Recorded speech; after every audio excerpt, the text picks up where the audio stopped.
We don't say he go to school every day. Instead, we say he goes to school every day. Why?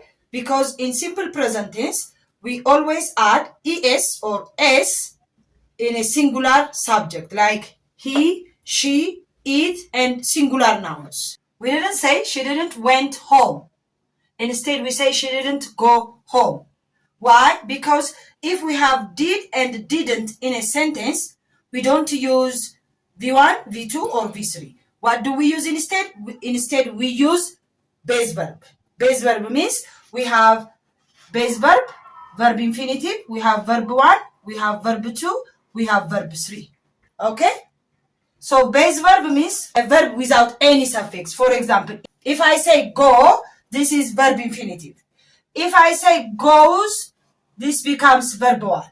If I say went, this becomes verb 2.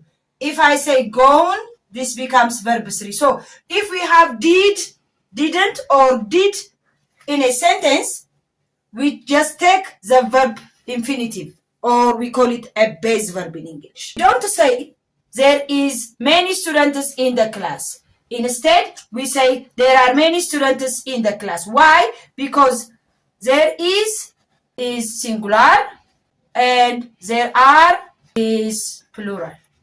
So here we have many is plural, and here we have also s that indicates plurality. So we don't take a singular verb is, because is singular. Is singular. So instead we use are.